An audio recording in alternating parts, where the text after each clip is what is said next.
These figures are from a very recent peer-reviewed paper on ocean heat content, basically on ocean warming. You know, we often call abrupt climate system change global warming.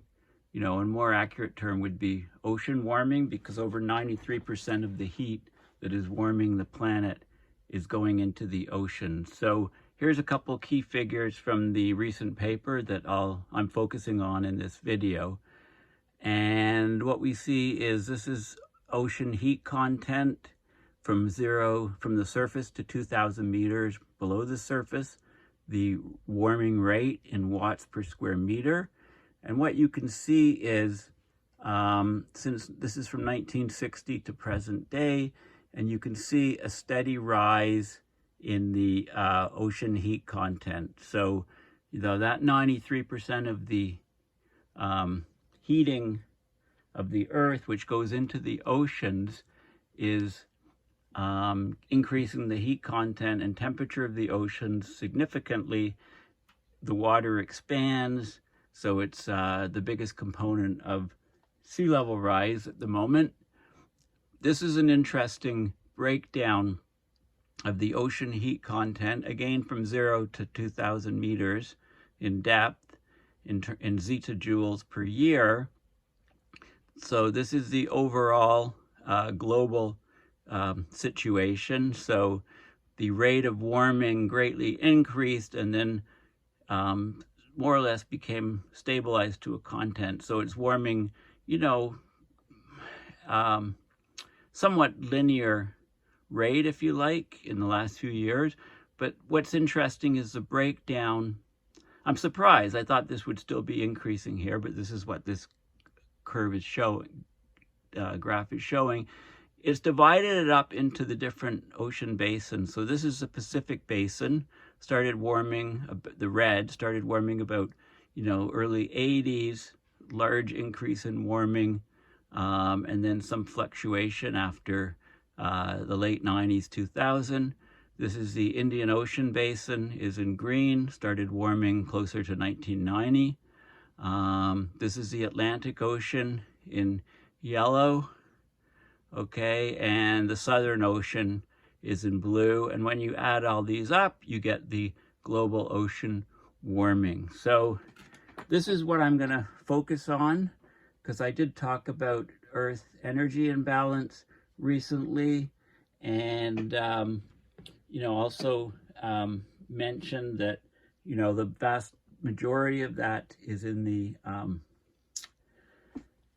going into the ocean. So this is the paper here. The title is Improved Quantification of the Rate of Ocean Warming.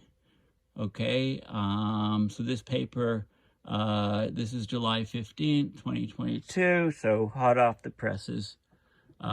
Actually, that might just be, I mean, that's today's date, so I think this paper came out just recently. Maybe that's the date I'm accessing it. I don't know. Anyway, it's a new paper, fairly new paper. But before I get into the details of this paper, there's a couple terms that are used, like Lois here,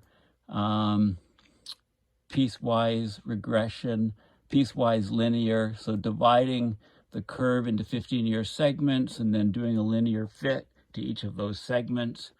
Of course, they're discontinuous at the intersection, at the commonality points, which doesn't physically make sense. Linear fits generally don't explain the data, so it's a nonlinear process. We can't assume that the rise in ocean heat content is linear, although linear trends are often used to quantify it. Okay, so before I get into these, I have to explain some things. I wanted to explain some things about the ocean. So statistical analysis or local regression, so fitting a line or a curve to data points. You can talk about moving regression, where you slide the average out. You get a moving average, if you like, or a polynomial regression. So if you have a scatter plot of data, Okay, you can smooth the data. There's a couple terms here. Locally estimated scatter plot smoothing. So you take an estimate of the data in a local region, and then you create a curve which shows a trend, or LOES, which is locally weighted scatter plot smoothing. So I just want to define what these, I just want to mention these terms for you. So you've got a collection of data. This is, for example, a LOES fit to it. And the LOWESS would be very similar, although it weights things in the local region more. So instead of coming here, the curve would be up to here. So it weights the local data more than the overall data. So that curve would be higher here, be lower here, and so on. So just a couple terms. This is the ocean, an ocean depth map. I'll just focus in on some of the key points just to give you an idea. So the paper I'm talking about is the heating of the ocean from 0 to 2,000 meters, 0 to 2 kilometers. And you can see these are some different regions here. This is Loch Ness. These are different. This is Death Valley, Lake Erie, Lake Superior, Lake Michigan, Lake Huron. So the Great Lakes up here, different trenches and things, the Dead Sea over here. This is the, main ocean depths here. And then we have the Puerto Rican Trench coming way down here, and we have the Marianas Trench coming way down here, the abyssal plain, about 5,000 meters.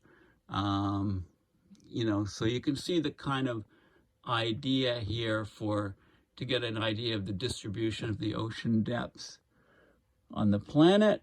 Some of the key concepts in physical oceanography I want to talk about here, but before I show you this presentation, we have these Argo floats. So these floats have been deployed in the ocean, and they're autonomous floats, and they zip around. They drift around in the ocean. They descend down to several thousand feet, go to the surface, radio their data to satellites, and then they repeat the process, and they just go with the ocean flow. After their service, they might be put into different locations, so you get more or less complete coverage of the oceans, okay? And these have been going on for, 20 years, 20-year-old ocean observing system. It's revolutionized the way scientists learn about the ocean.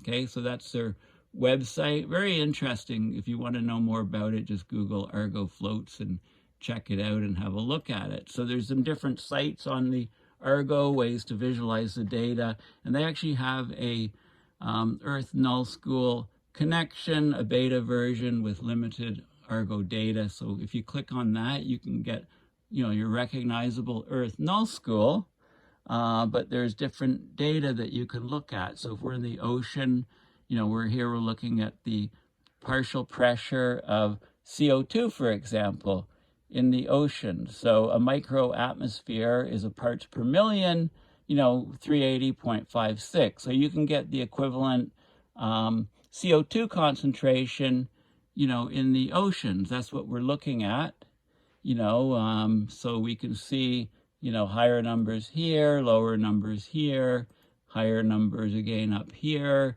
so you can see the distribution of CO2 within the oceans. You may not have seen this before, so it's worth playing around with. This is FgCO2, which is sea air CO2 flux density. So that's the amount of CO2 that is going into the oceans or coming out of the oceans. Okay, so you can see here it's negative, here it's positive. This is an area where it's very high. Okay, so you can see the direction of flow of CO2. So are the oceans absorbing more CO2 or are they releasing CO2? Okay, it depends on the regions. If you look at in the southern hemisphere, I think it's mostly absorbing CO2. So I think the negative numbers is CO2 being removed from the atmosphere, going into the oceans. Of course, colder water has the ability to absorb more gas than warmer water. Think of heating up your soda pop. You know, if you open your ginger ale or Coke, you know, you get the bubbles of CO2 coming out of it. If you heat it up, it goes flat because the amount of CO2 being absorbed in the liquid decreases. Okay, so here the number is negative. So the southern hemisphere, very cold water, is absorbing. It's a big sink of CO2 from the atmosphere. And if you look at the equator, there's, you know, very, very warm water. The CO2 is coming out of the ocean into the atmosphere. Okay, so the numbers are positive. It's interesting here up in the Arctic region, you know, you'd think that this would be cold water and a sink for CO2, but CO2 is coming, a lot of CO2 is coming out of the ocean up in that region. But in the vast majority of the ocean, CO2 is being absorbed. It's only at the, you know, the very warm temperatures in the Pacific here, it's coming out of. The warm temperatures in the Atlantic, it's coming out of. But it's being absorbed in most of the oceans to various degrees. So this is very interesting data that you can get on Earth Null School, but not the typical Earth Null School, not the normal Earth Null School. The Earth Null School, I'll just show you again where you get this from. You Google the Argo, go to the Argo website, you're looking at the data. Okay, so clicking on the data, and then under the data, you have earthnullschool.net, and you can click on this and get the beta version of Earth Null School, and it shows you very interestingly where the sources and sinks are in the oceans for CO2. So it's probably worth, you know, a whole separate video on, you know, on this feature. But anyway, play around with it, and you can see the locations here. These are the locations of the real-time locations of the Argo floats that are presently in the ocean. So you can see where the coverage is good, where it's bad. Presumably when an Argo float stops functioning or needs to be serviced, it's removed. You know, it's probably removed by a ship and then put back in at the location where it is. And when it has to be, when major repairs are being done to them, it'll be taken to the shops and repaired. And then, you know, you plonk it in the ocean in a spot where there's no coverage, right? Because these are just randomly floating around in the ocean following the currents, etc. Yeah, so mostly, so these are the main change. Well, Argo, here we go, Argo. Floats, recent, none, you know, recent floats. The mode is the Argo, and particulates, ocean. So this is interesting, like why is CO2 coming out of the ocean into the atmosphere here and going into the ocean here in this region? Nope, these are all positive. Okay, so it's coming out of the ocean, going into the atmosphere there, but in most of the ocean, well, the Southern Ocean here, it's still positive there. I'm looking at the wrong thing here. I need to look at partial pressure of CO2 or the sea air CO2 flux density. Here we go. Okay. Okay, so up here, it's negative. So the ocean's absorbing CO2, and here it's positive. It's coming out of the oceans here, and there's a distinct, there's very sharp, sort of sharp transition here. So that's sort of interesting what's going on. So you can use this to evaluate changes in the sources and sinks of CO2 in the ocean. So it's very, very neat data set. You can also look at other data, get other data, Argo temperature station distributions and bathymetry, time series of Argo salinity at various pressures, right? There's loads of data that you can get on the oceans there. And this is a viewer just showing where all the floats are, and you can select different data. And this is basically in real time, see where the floats are, etc.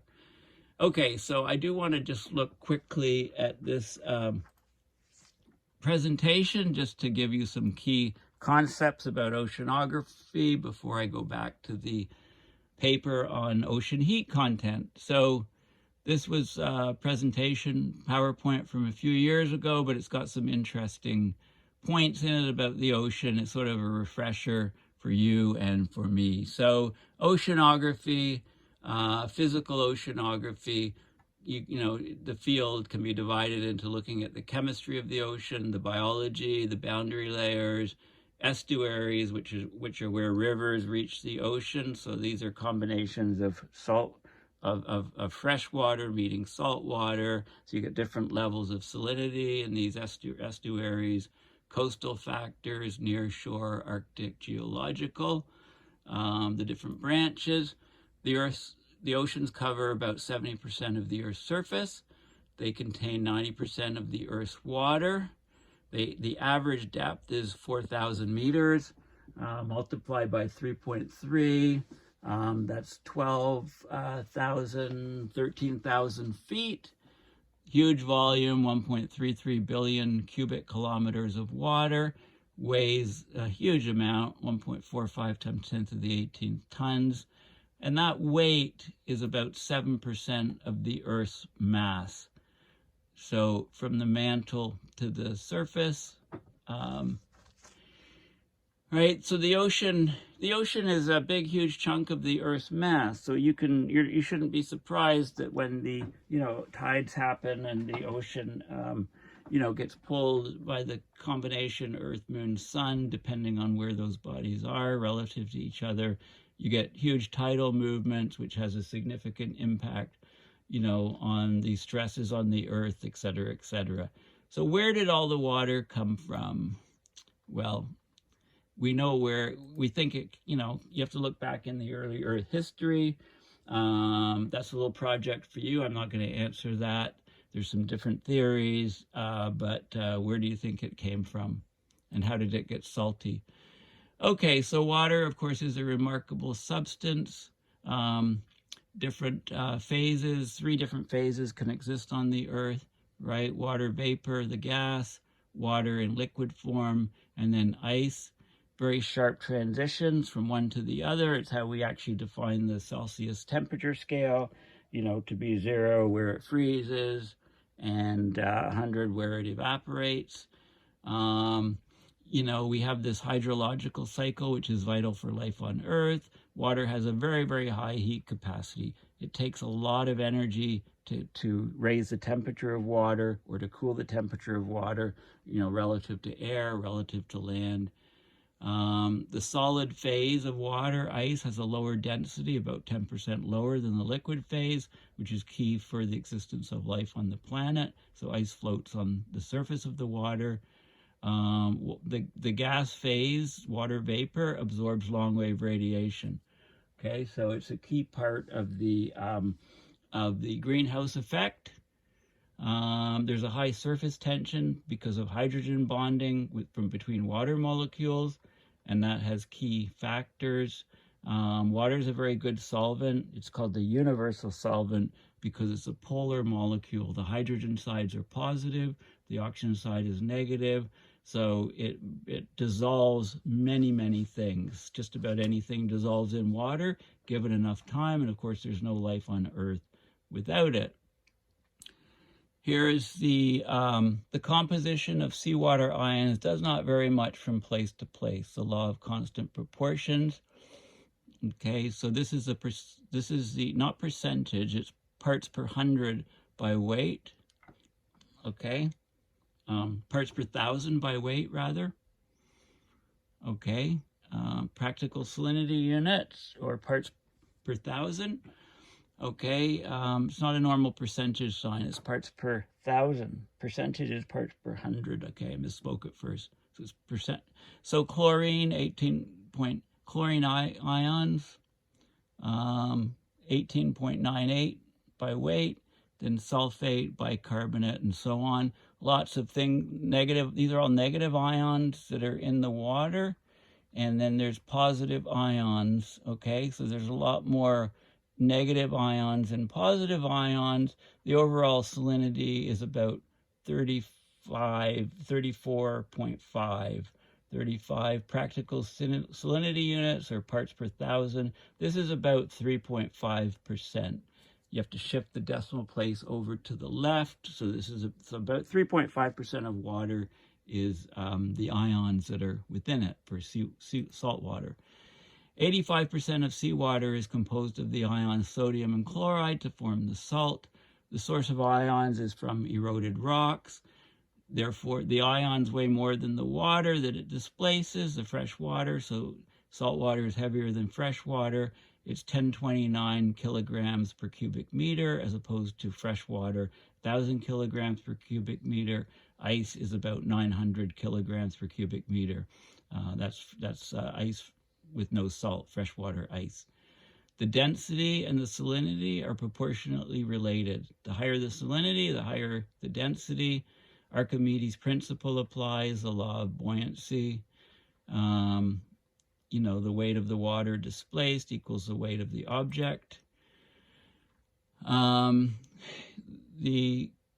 Basically, there's a balance between the evaporation and precipitation for a given temperature. At higher temperatures, there's more evaporation, so there's more water vapor typically in the atmosphere, but then that forms clouds as the water vapor condenses and causes precipitation. So this is the salinity of the ocean.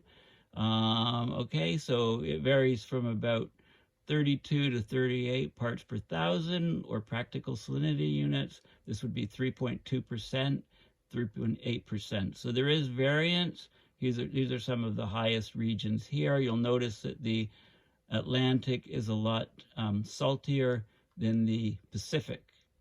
Okay, and one of the reasons for that is when there's evaporation in the Pacific, a lot of it's so vast that a lot of it will fall back into the Pacific. But when there's evaporation in the Atlantic, a lot of the precipitation goes and it's rained out on land, okay, making it saltier in the Atlantic. Just a very simple sort of explanation. How do we measure salinity? Well, it's the weight in grams of all dissolved constituents. Okay, so, one way is take seawater, evaporate off the water, see what's left over. You could measure the amount of chlorine in it, or you can measure the electrical conductivity. This is done first. The more ions in the water, the saltier the water, the higher the electrical conductivity. So that's how typically it's measured now. And this is the CTD unit, which is lowered over the side. It's pretty common in oceanography. It samples it measures the conductance of the water, measures the temperature, measures the density, things like that. The density and temperature have inverse relationships. Of course, lighter things means the molecules move faster, they're further apart, so it's less dense. The primary source of heating of the seawater is the shortwave radiation, so sunlight going into the water being absorbed. In fact, 85% of the solar absorption occurs in the top 10 meters of the ocean. Ocean heat storage results from an imbalance between the incoming shortwave radiation and the outgoing long-wave radiation. So the water heats up, it radiates out. So you get the outgoing energy, long wave, sensible latent heat going up. 90% of the Earth's energy imbalance is stored in the oceans. This is actually 93%.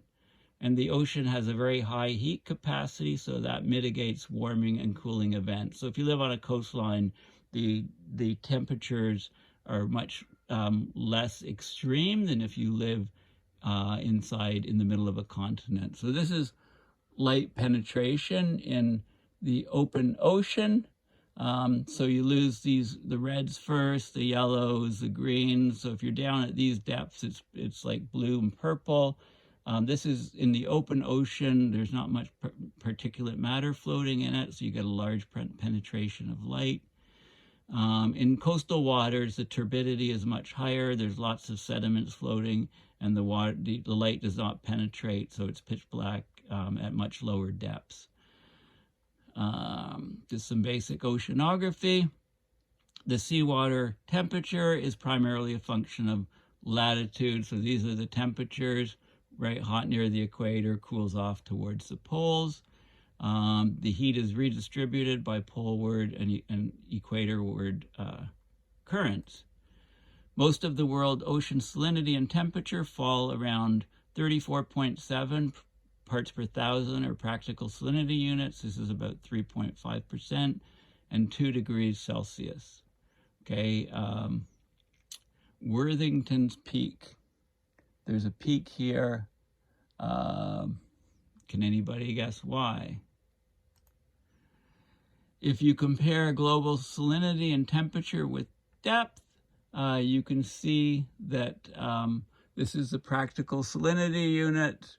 Up here, it's a lot saltier. Saltier water is heavy. So why is it all the salt water up here?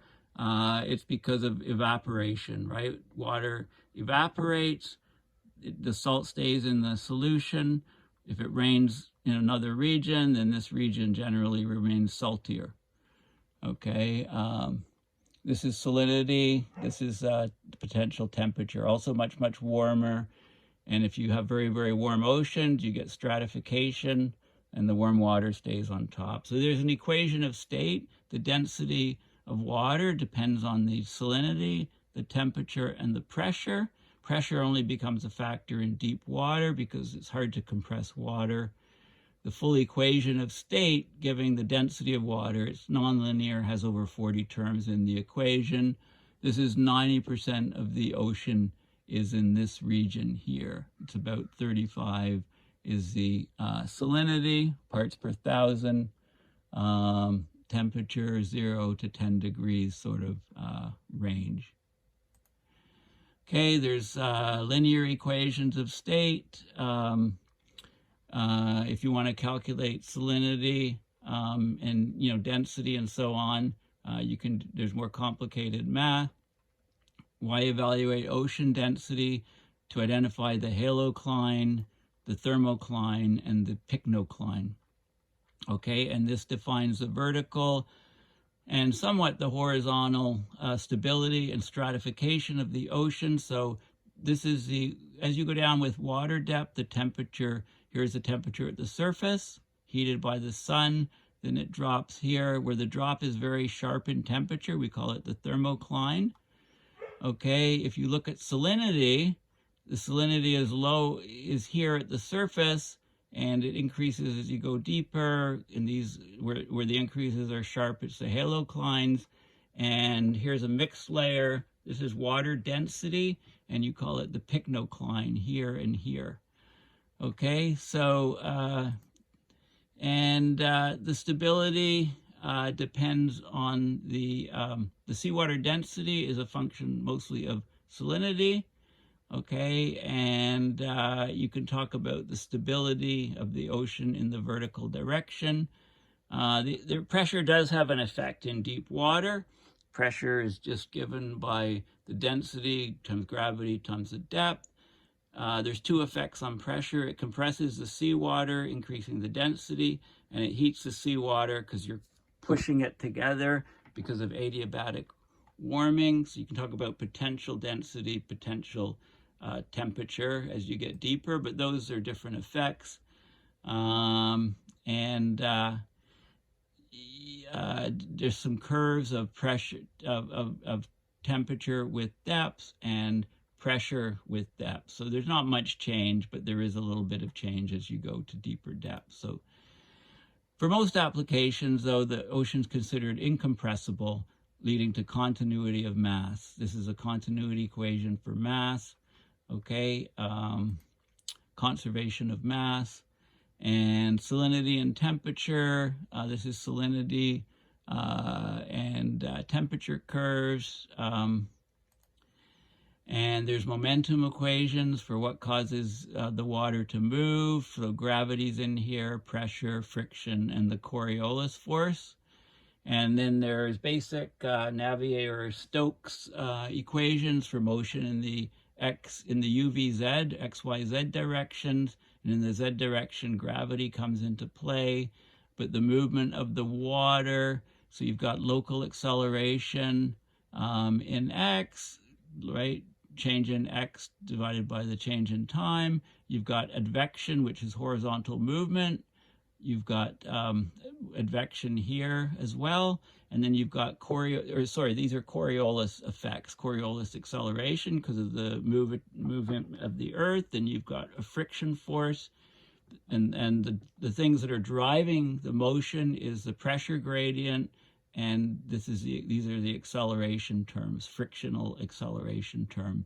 And you have the additional component of the gravity in the Z direction, okay? So models that try to determine movement in the ocean depend on those equations. And then you have processes here that span 9 orders of magnitude. So you've got a length scale here, and you've got a time scale here. And these are all different effects, you know, winds and the sea movement, swells, sound waves, capillary waves, very tiny waves, micro turbulence. Translation was a bit off here. Then you have internal gravity, inertial waves, gravity waves, tides, circulation cells, thermohaline circulation on the largest scale. So there's many different scales of movement. And so physical oceanography, you know, looks at all of these different things, and some of the applications are for fisheries, ocean engineering, building ships, building structures in the ocean, climate modeling, extracting resources, marine archaeology, marine pharmaceuticals. Okay, so I just thought this was a, you know, pretty good summary. So let's go to the paper now here. Whoops, where's the paper? Here's the paper. So this is a paper that was just published recently. So it's all on quantifying the rate of ocean warming. Okay, so we know that the increased concentration of greenhouse gases creates an increase in Earth's thermal energy, which is mainly stored in the ocean, right? 93% plus. So quantification of the rate of increase in ocean heat content is vital for understanding the current and future climate of Earth. We often use linear trend lines, but they're inappropriate. They don't capture nonlinearity in trends. So different things are being used. There's linear regression, linear models that are piecewise linear, like for every 15 years it's linear, then the next 15 years will be a different curve, etc. Or you can use a lowest statistical model. And basically, the ocean warming for the upper 2,000 meters, it hardly changed. It slow increase between 0 and 0.06, but within errors, it maybe stayed at 0. That was between 1958 and 1973. From 2003 to 2018, there was definite sharp trend of increase in ocean warming, 0.58 watts per square meter. So there's been an acceleration of ocean warming in all 4 ocean basins, and from near surface to 2,000 meters in depth. Okay. There's some internal variability from ENSO, for example, right? El Nino southern oscillation. So when there's a La Nina, heat staying in the ocean, and when there's an El Nino, heat is coming out of the ocean. Okay, if heat's coming out of the ocean heat content is lower, obviously, and vice versa for the La Nina. Okay, there's also some effects of volcanic activity, et cetera, on the ocean. So this looks at the ocean heat content trends in great detail, and I'll just show some of the data. So here's the curve. These curves generally started in 1958. Here's the curve. You can see the increase in ocean heat content, and there's various fits here done to it with the error bars here. Here's another view of another, autocorrelation of the residuals. So the error, autocorrelation of the error. So it's decreasing here. So the variation here is less as we come up here on the steeper part of the curve. That's to be expected because of the nature of the curve. There's a lot of sensitivity to endpoints when you're doing the linear fits, and this is there's more fitting stuff here. This is a very key curve. It shows the rate of ocean warming in the upper 2,000 meters since 1958, and you can see, not much warming here. When you get up to present day, you're between 0.6 and 0.7 watts per square meter of ocean heat content. This is the rate of ocean warming, so that's per unit time. And you can see, so that although the rate is slowed down and the ocean's warming each year, the curve's still going up. And you can see the breakdown. This is in the Pacific Ocean.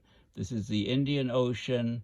The Southern Ocean is blue, and the Atlantic here. So the ocean basins are warming at different times, and when you add all these curves together, you get the global rate. And this is a temperature anomaly from sea surface, 0 meters to 2,000 meters relative to 1958 to 62. So you can see this is the temperature anomalies here. So you can see, most of the warming happened from 1990 onward, and you can see that as time progresses, the warming gets larger and larger, and it goes down to, it's in the top 500 meters or top 300 meters, if you like. And this is the rate of temperature warming.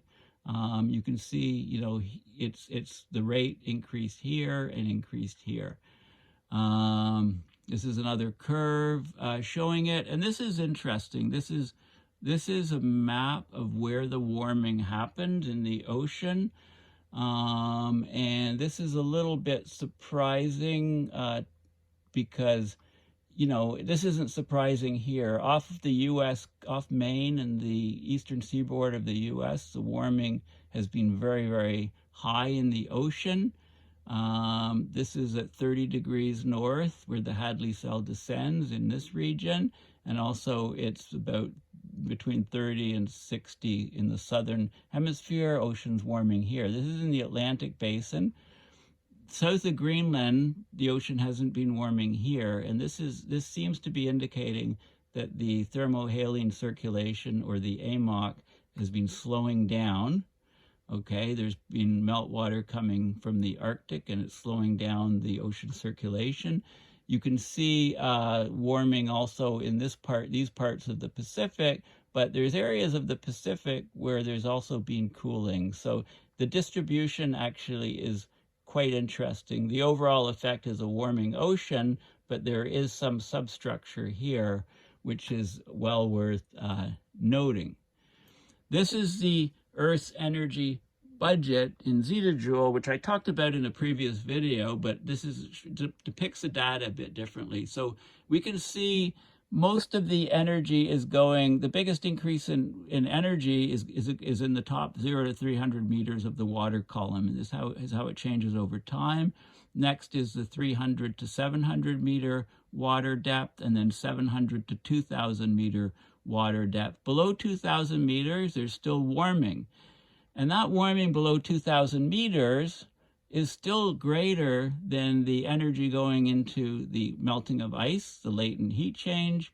The energy heating the land surfaces is larger than the ice, but still less than the heating of the ocean below 2,000 meters. Very interesting. And look at the heating in the atmosphere. Okay, just a very small fraction, less than 1% of the energy heating the Earth is heating the atmosphere, and yet we live on the land surfaces, and we talk often about global mean surface temperature rising and the 1.5 Celsius and 2 degrees guard bands from the conferences. That's all in the heating of the atmosphere, mostly measured at the surface. And you can see we're only talking about this tiny sliver of energy. Okay, so when we talk about global warming, we're talking about the energy in here mostly, whereas, you know, most of the vast majority of energy is heating the oceans. It's really ocean warming. We're really on an ocean planet. And this is the rate of change in watts per square meter in each of the different depths of the ocean. So 0 to 700 meters, 0 to 2,000 meters, 700 to 2,000 meters. This is the energy Earth imbalance here. Okay, so very interesting data, and this is some stuff from the appendices and so on. Okay, so this paper is open source. You can have a look at it. Just Google improved quantification of the rate of ocean warming. So we really need to keep this in mind, that the warming of the oceans and understanding the amount of heat going into the oceans is vital to understanding abrupt climate system change. So thank you for listening. Please remember to go to my website, paulbeckwith.net, and consider donating to my PayPal account to support my research and videos. Okay, thanks for watching, and bye for now.